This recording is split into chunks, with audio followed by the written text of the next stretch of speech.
Don't act like you forgot. I call a shot.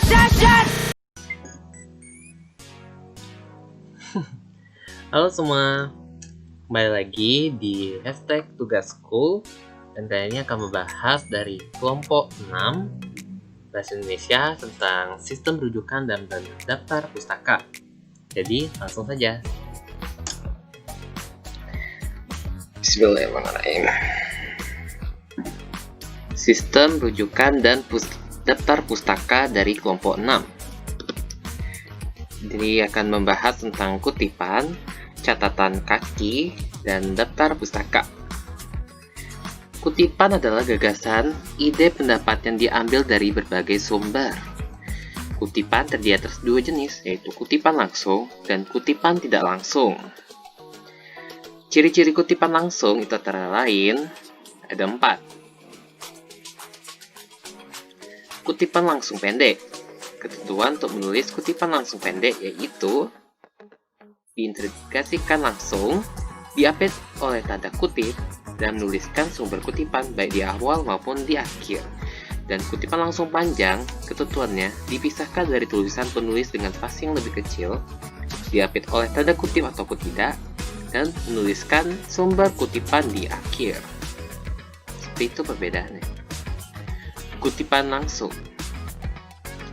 Contoh dari Eka Rasi 2015 menyatakan bahwa mental seorang yang tertekan ketika tuntutan semakin besar, namun ia tidak sanggup mengejar tuntutan tersebut. Itu adalah contohnya. Dan ini adalah contoh kutipan langsung yang panjang. Bisa dilihat perbedaannya yang mana ya. Contoh kutipan langsung itu pendek, dan contoh kutipan langsung panjang itu ya seperti yang kalian lihat, yang menurut Krida Laksana. Variasinya berdasarkan bahasa, pemakai bahasa dibedakan atas 4 jenis. Itu seperti itu. Kutipan tidak langsung, ketentuannya yaitu diintegrasikan dengan teks, tidak diapit oleh tanda kutip, dan harus menyertakan sumber kutipan. Contohnya seperti ini. Menurut Durkheim. Inilah beberapa hal yang perlu diperhatikan dalam penulisan sumber kutipan. Bisa kalian pause ya. Catatan kaki. Ini agak kurang familiar, jadi kita akan membahas ini. Catatan kaki adalah catatan yang diletakkan di bagian bawah halaman. Ini juga ada diletakkan di akhir bab yang disebut dengan catatan belakang.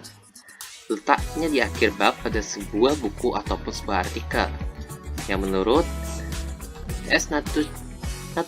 Natusion dan M. Thomas, catatan kaki atau footnotes adalah catatan pada kaki halaman. Kegunaannya untuk menyatakan sumber suatu kutipan, pendapat, buah pikiran, fakta-fakta atau iktisiar. Contohnya seperti ini. Ini seperti daftar pustaka ya.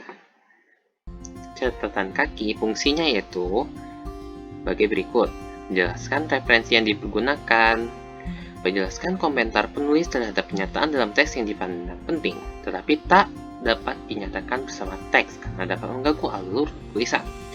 Sebagai keterangan mengenai suatu hal yang dikemukakan dalam karangan ilmiah di halaman tersebut, menunjukkan sumber lain yang membicarakan hal yang sama. Tujuannya adalah untuk menyusun pembuktian atau sumber tulisan, menyatakan utang budi kepada pengarang yang dikutip pendapatnya, menyampaikan keterangan, dan merujuk bagian lain pada uraian pada halaman lain sebelum atau sesudahnya. Catatan kaki terdapat sistem catatan referensi. Referensi itu adalah data semua sumber yang dijadikan rujukan dengan ditandai oleh angka Arab. Seorang penulis hampir dapat dipastikan menggunakan beberapa sumber. Itu dirujuk beberapa kali dengan halaman yang sama atau berbeda-beda. Ada 3 istilah. Seperti itu. Ada 3 ya. Kalian bisa lihat. Ada Ivit, Object, dan Logcheat. Ivit ini pada tempat yang sama. Kalau Object itu ada Opres Citato, dan Logcheat ada Locus Citato. Bukan Citato ya.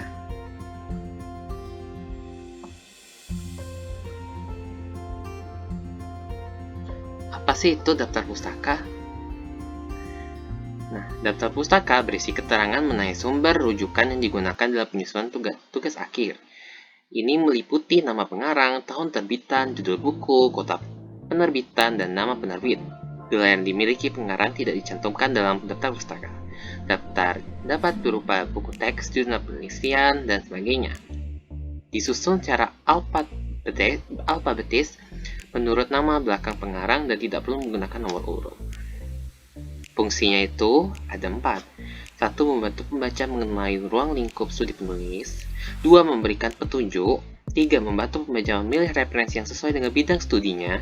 Dan 4. Sebagai bentuk keterbukaan dan kejujuran penulis mengenai sumber-sumber yang dipergunakan. Ini fungsinya emang benar sih. Ini juga kalau untuk perkuliahan, emang kita selalu menggunakan dan selalu mencantumkan daftar pustaka. Harus, itu penting. Ini ada unsur-unsurnya dan sebagai berikut: penulis, tahun terbitan, judul, sumber, dan data publikasi. Yang perlu perhatikan yaitu baris pertama yang dimulai pada margin sebelah kiri, jarak antar baris 1 spasi, jarak antar sumber 1,5 atau 2 spasi, diurut berdasarkan abjad huruf pertama nama keluarga penulis, bergantung pada gaya lingkup bidang. Format penulisan daftar pustaka itu ada 2, format MLA dan format AVA. Kalian bisa lihat, kelihatannya nggak ada perbedaan, tapi perbedaannya itu ada di pertengahan dan di akhir. Untuk format MLA seperti ini. Kalau format AVA, tahunnya berada di depan nama pengarang. Kalau format MLA, ini ada perbedaannya, kalian bisa lihat sendiri. Dan format penulisan daftar pustaka contohnya seperti berikut. Ada 2 penulis, 3 penulis, dan 4 penulis. Oke, itu aja yang bisa saya sampaikan dan bisa saya review dari materi yang dibuat oleh kelompok 6. Yang pasti saya sebenarnya agak terkesima ya sama PPT-nya karena simple tapi kayak elegan itu. Dan juga emang materinya emang cocok untuk dibuat dalam PPT kayak ini. Dan jelas dan padat juga. Baik, terima kasih. Semoga bisa diterima dengan baik oleh pendengar dan penonton. Sekian, terima kasih.